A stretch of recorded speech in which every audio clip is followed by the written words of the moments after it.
Criteriums. They're fast and furious, they're technical and tight-knit, they're chaos and crash heavy, and we bloody love them. They're also the first taste of racing that most of us ever get, so how exactly do you train for them?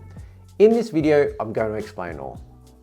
Picture a 1 to 2 kilometer circuit around a city center with close to 100 bike riders rapidly lapping for an hour. That's a criterium, or crit for short.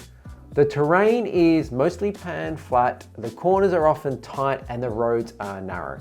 Traditionally, they favor the sprinters or riders with great technical skills. I mostly raced on the British and Aussie scene, where in the UK I raced the Tour Series and National Circuit Series.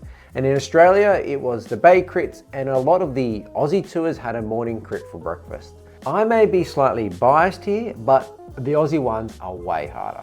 I finished my racing days in the British scene and was happy to step away from racing when Tom Pidcock dominated as he was moving up through the rank. The way that guy can handle a bike is incredible. He had this crazy left-hand corner battle with Connor Swift, I think, at Wembley's Tour Series.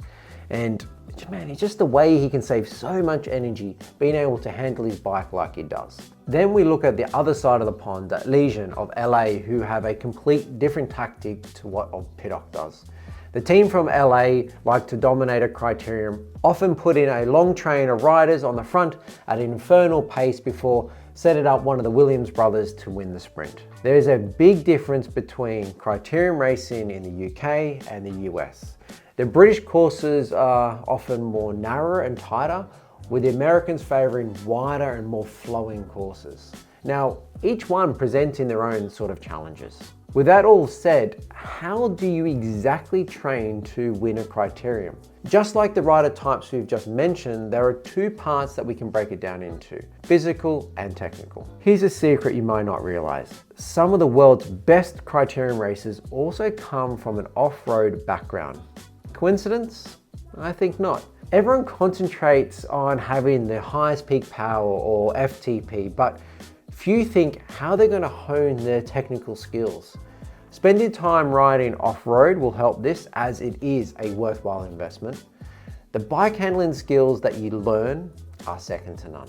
And if that isn't an option, go for an hour to specifically practice bike control. Look, this could be just simply picking a corner, a safe corner, and testing yourself on it. Through this, you'll start to get a feel for where your limit is, especially from a grip perspective, and what to do when you start to feel it go. And disciplines like cyclocross are perfect for this. Just think, if you can corner faster than everyone else, you can save the energy that others are expending unnecessarily. Two other tips that are often overlooked are learning to track stand and having the ability to lean on other riders. Learning to nail a track stand gives you better balance and control of the bike. My old teammate Ed Clancy was an incredible crit rider and an Olympic gold medalist on the track. I'd recommend setting up a line of cones where you have to slalom through them, and as you become more confident and faster, these cones can become closer and closer together. Finally, something else that is very important in a crit is the ability to ride close with other riders. You need to be able to read the numbers on their bike computer. For obvious reasons, look, this is difficult to train on your own. I like to recommend a regular group ride, where it could be the club run or a chain gang, to hone the skills and get better at riding close to other people.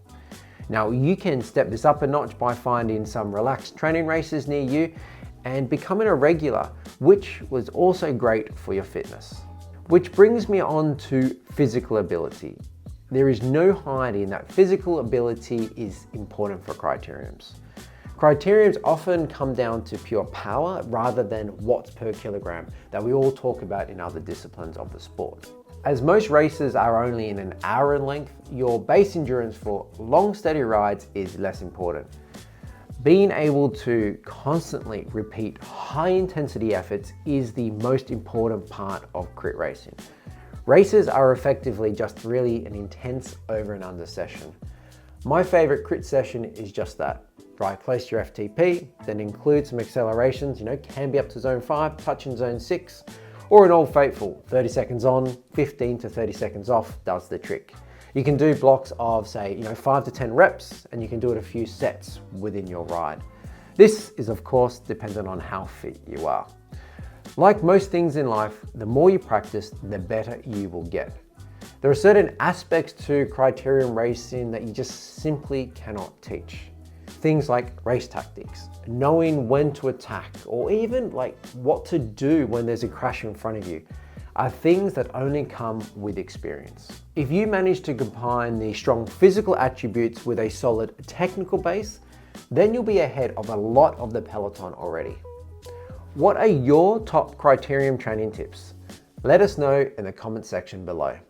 Thanks for watching. If you want to see more content about training and experience pro cyclists, then hit the subscribe button. It's completely free after all.